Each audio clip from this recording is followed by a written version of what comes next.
A famous speaker walked on stage, placed a glass bottle of milk on a table, and knocked it over. He didn't apologize and he didn't clean it up. He just stood there staring at the audience. Then he said one sentence that should be carved into the wall of every therapy office on earth. Now look at this spilled milk and get it out of your system. Stay with me, because by the end of this video, every regret looping in your head is going to look completely different. His name was Fred Fuller Shedd. What he did next revealed one of the most underrated psychological principles ever taught. He let the audience stare at the spilled milk. They wished it back into the bottle and imagined different outcomes. Then he said the line that changed how they walked out of that room: the milk is gone and no amount of fuss and worry will get one drop back. All you can do is write it off and learn the lesson. Most people never learn this, so they spend years doing the single most useless mental activity imaginable. They try to saw sawdust. Imagine a pile of sawdust on the floor and trying to feed that sawdust back through a saw. The saw cuts wood, but sawdust just blows past it. That's what your brain does every time it replays a memory. You can replay an embarrassing thing you said or an opportunity you missed 10,000 times and nothing changes. The wood is already cut and the past is sawdust. Modern self-help loves the word processing, but past a certain point processing becomes the wound.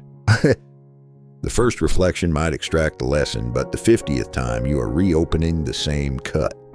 Psychology calls this rumination, and it is a strong predictor of anxiety and depression. You think you're healing, but you're picking the scab over and over again. You probably hold yourself to an impossible standard where every mistake matters. Napoleon lost roughly 1 out of every 3 battles, so the greatest performers failed constantly. The difference is not that they failed less, but that they replayed less. There's a reason you keep replaying the past. Your ego is attached to the story. The regret gives your suffering importance, and letting it go would mean the drama ends. Marcus Aurelius wrote, "The past has no power over you, and yet your mind keeps returning because the present feels ordinary." So the answer is not to forget or suppress the past, because suppression makes the memory stronger. What works is take the lesson once and then deliberately walk away. Do not return to replay it endlessly, because the lesson is finite and the pain becomes infinite when you feed it. Fred Fuller Shedd let the audience stare at the milk briefly, and then they moved on with their lives. You cannot saw sawdust or unspill milk, and the only thing left inside the past that still has value is the lesson. Take the lesson and move forward, and stop trying to edit a chapter that has already been written.